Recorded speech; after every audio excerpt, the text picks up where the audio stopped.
Good evening, everyone. This is Paul Duncan. It's November 1st, about 8:17 in the evening. I want to give you a quick update of what I'm seeing. I've updated everything and posted it to the Dropbox folder, so all the files are now there and updated. On the screen here is the GGT system, and you can see that we've got a little bit of weakness starting to creep in. We've got some new cash stocks appearing here, very few new longs, just a few that are popping in. But for the accelerating dividend portfolio, you can see we're starting to show some weakness there. And as you go down through the list here, and I'm on the dashboard tab, you can get a pretty good idea of stocks that are candidates and stocks that are not candidates. If you're interested in how to filter that, just simply click on data, go to filter, and you can turn off the cash stocks, and now you've got a listing of all of the long rated stocks, which would be the only ones that I would even consider to move into. Another useful thing is to go over here all the way over to column AN and say number filters, and go greater than, greater than 3.0. This is a risk to reward ratio historically over the last year of using the GGT system with these stocks. So all these stocks outperformed their downside by an upside of 3 times or greater. So when you look here, 8.1 means that it outperformed the downside of when you were out of the stock by at least 8.1 times. And you can see what the average is here, 5.7 for these, 5.0, 6.1, etc. So that'll help you get a good idea of what I would consider quality stocks. So when we look at what we're looking at here for the accelerating dividends, these are the stocks that are good candidates. Same thing for bargains, same thing for leaders. And so this would be my list. If I were buying at this point, this would be my initial starting list of how I would take all of the GGT stocks and filter them down to the ones that would be good considerations. So that's in the dashboard tab, and as many of you know, the portfolio tab lists exactly what I'm invested in. And you can see that for Monday we've got some stocks that are triggering a new cash, and so for those of you who are subscribing, you will see the orders come in to get rid of those positions, and that's happening in many of the folder or the portfolios that I have, and so you'll see multiple orders go out if you're subscribing to the text alerts. And I would suggest, if you're following any of these portfolios, if you do see a new cash appear, you definitely want to set a 1% trailing stop loss on that position and get out of those stocks.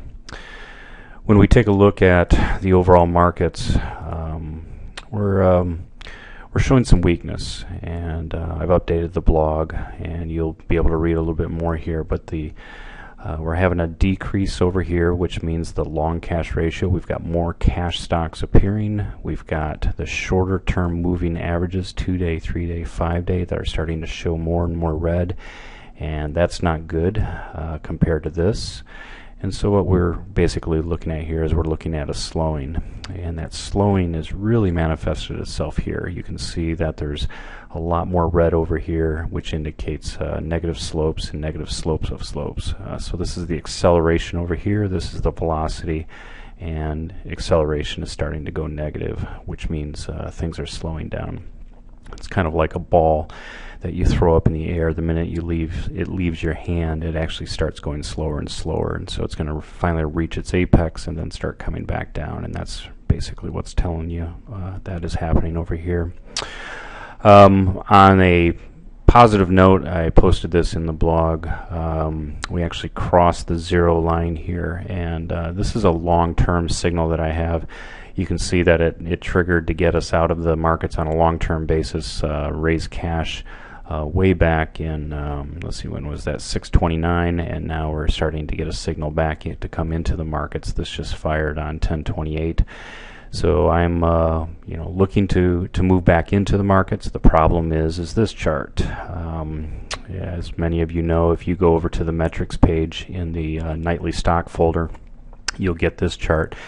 And what that chart is telling us is that we have a fairly large amount of stocks that are starting to get into overbought territory. And so what this means is that in the percent longs is the number of stocks in the database that are rated long. Once we start moving up into this pink region, things start getting a little dicey in terms of the probabilities of turning and coming back. And what you can see here is that we're now entering into the pink, and every time we've bounced into the pink and stayed there for a while, we've pulled back a little bit, and then possibly we could go up or we could go down. As I say often, your crystal ball is as good as mine. What the key is here, though, is that this is probably, if you're sitting on a lot of cash right now, this is probably not the time to jump into the markets full force. But if you were to go into the markets, these would be the stocks that would be your initial list. Again, filtered buys are only long-rated stocks, and again, they are the ones that have a filter of at least greater than 3.0 in the Kalmar ratio. Finally, I think just to wrap up here, I want to show that I do have quite a bit of money sitting into the Greenfield dividends account, and it did pretty well relative to my other portfolios for the month of October. We did take quite a beating in August and September, but for the year, since its inception in June, I'm up 2.4%. Wish it were higher, of course, but October was a good month, and we were able to bring this up quite a bit, as you can see there. I've got a number of orders set for Monday, both on the buy side as well as the sell side, and then we can see the overall positions that I've got in right now. Some of them are doing pretty well, some of them are not. And then the closed trades are always available. You'll always see more negative closed trades because I tend to get rid of stocks that are underperformers and I keep the winners. For instance, Tree. I've held Tree for a long time now. Got into it back in June, and it's doubled on us and done pretty well. So, with that being said, I think it's important to understand that I'm buying stocks in this market. I think it's okay. I think the challenge is that we're starting to slow down, as you can see here and as you can see over here. So be careful. I wouldn't jump in with both feet, but if you see breakouts, not a bad thing to jump on. So like always, if you've got questions or comments, feel free to email me or post them on the website, and I'll be happy to answer. Thank you very much.